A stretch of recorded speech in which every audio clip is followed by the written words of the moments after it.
Hello again and welcome back to the Daily Rundown with me, Dan Morfitt. Now, on the promenade opposite the Central Pier in Blackpool is a building that houses over 2,000 sea creatures. It's the Sea Life Centre, one of 50 across the world. Scott joins us now from Sea Life Blackpool, and with it being World Earth Day tomorrow, I'm just wondering, this might be a stupid question, how much of planet Earth is sea? Well, that's it. There's almost 70% of the Earth's covered in the oceans, and we've probably explored more of the moon than we have some of the deep down places, so there's a lot of the world. Sea Life Centres, you bring the animals and the stories of sea creatures from across the world to different places, because I know there's the National Sea Life Centre in Birmingham, landlocked of course apart from canals, and in other cities. I think you've got one in London, haven't you, down at the old government building for London. Yeah. The one in Blackpool, what do you do there? What's your work, Scott? My work, basically I work with the team that are involved in looking after all the animals, creating the displays, bringing new habitats in, and just making sure that we've got the best environments for those animals, and also telling the people about them, and as much as we can about the conservation of the earth and the sea as well. So it's a good, fun job.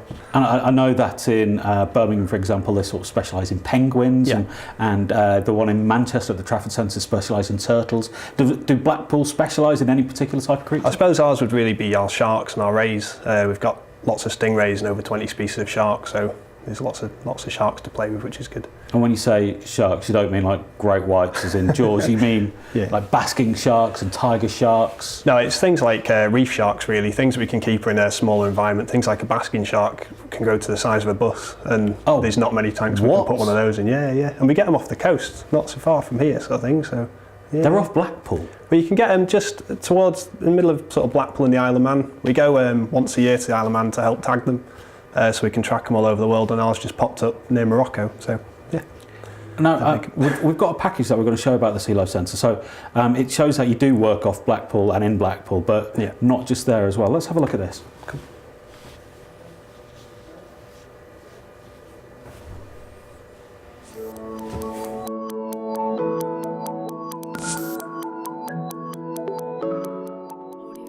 Fish collection for the ornamental fish trade and aquarium industry is the livelihood for many communities on islands in the Indian Ocean, like the Maldives. In 1998, the Maldives lost 90% of coral reefs due to rising sea temperatures, and in 2004, a tsunami also destroyed many shallow reefs. Without the reef, the area once teeming with fish species became barren and lifeless. A local project to rebuild the reef began in 2007, led by marine consultants Seamark. Specially produced coral frames were introduced to grow a new coral habitat and provide a safe haven for fish to return to the reef and breed. Local communities were then able to manage their sustainable fish collection, knowing exactly where the fish came from and ensuring the process was free from destructive fishing methods. Sea Life sent a team of marine biologists to the Maldives for 7 days to support the Coral Frame project and trial this new fish collection method by offering our specialist expertise.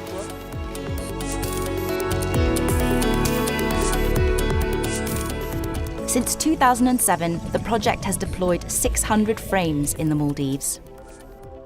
This is a pilot project, but our objective is to develop that all around Maldives, but also all over the world. Because by culturing large amount of coral, we can both decrease island erosion, and we can also, through that, open new opportunities in sustainable fish production and other aspects of research. You're actually able to harvest these coral frames, so they found a way of actually winching up the coral frame out of the sea. They put a collection bowl, or a paddling pool actually, underneath the coral frame, and as they lift it up, the small juvenile fish that have recruited onto these coral frames will fall into the paddling pool, and then you're able to selectively harvest some of these tiny fish. It has no real impact on the reef. We've just got back from harvesting some of the fish off one of the coral frames. and now the guys are just sorting through all the fish, recording exactly what we found on the frame and the frame number.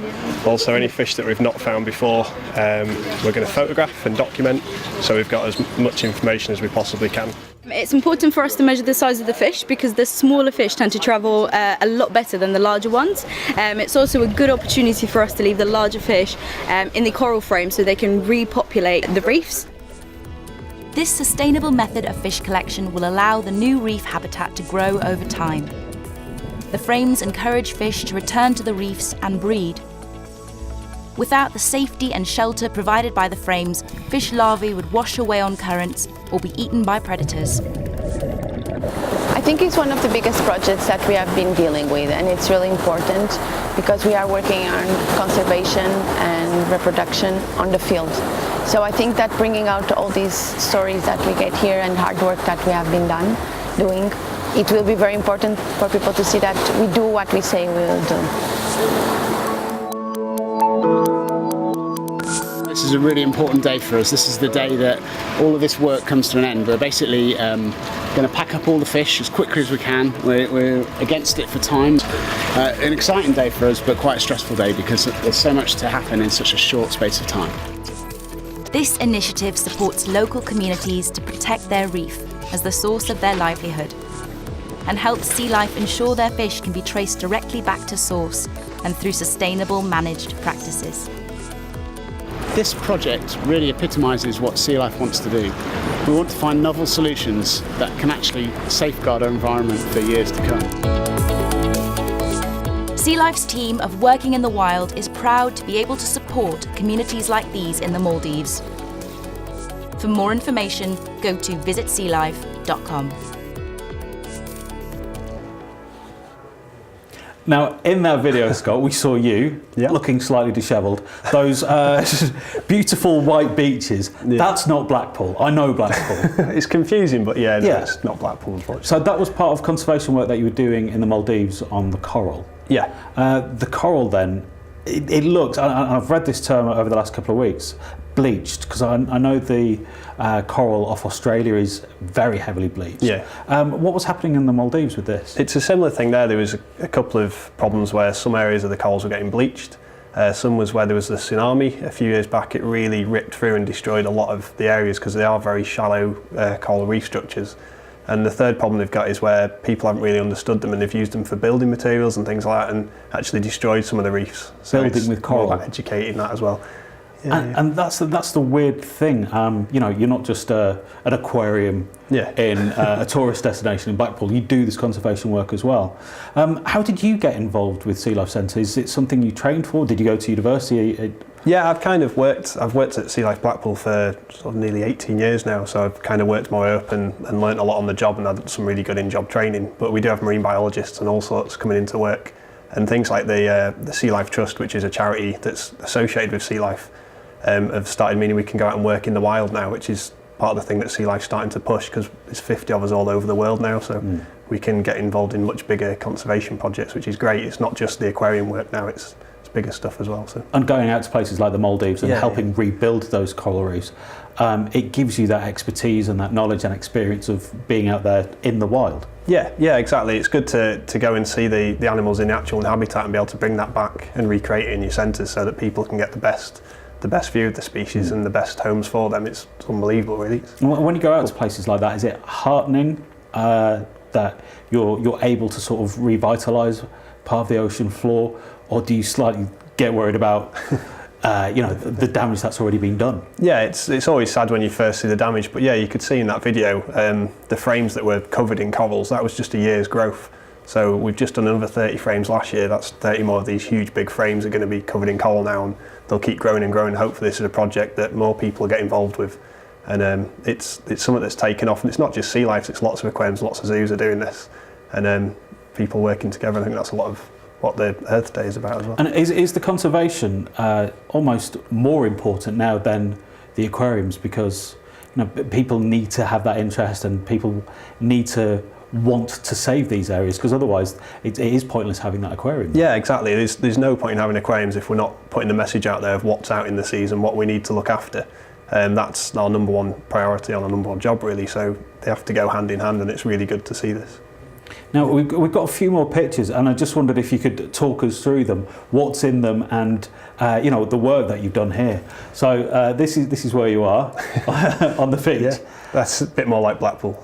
That's a lot more like Blackpool. So, like the problems in the Maldives with the bleaching of the coral, we have similar problems here where our beaches are just full of rubbish. Yeah, there's lots of different problems here, and what you're seeing through these pictures is not just Blackpool, it's the whole of the Fylde coast and the Wyre Borough Council as well. There's a lot of beach cleaning groups, and it's really good to see this.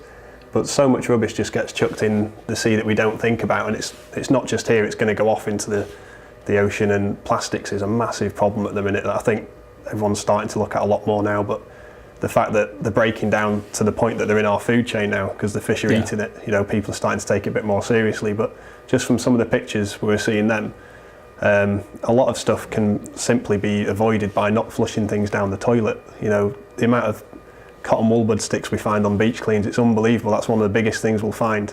It's just those little plastic tubes. You're like, what's this? It's cotton wool stick, because people just flush it down. Bit of earwax on the top yeah, as well. Exactly. Stuff It's like that. chucking in, it's gone, but you don't realise that if something clogs up, those drains open up, and then unfortunately it will go into the sea. And I'm guessing that's a really important part of your message. You can show the beautiful videos of you with the blue sea and golden sands in the Maldives, but doing work there doesn't mean that people shouldn't do work here on our beaches. No, exactly. With detritus everywhere, for want of a better word. If people want to come and see your work, they can visit the website. Is it visitsealife.com? Yeah, it's visitsealife.com, or just if you put in Sea Life on Google, it'll take you straight to it.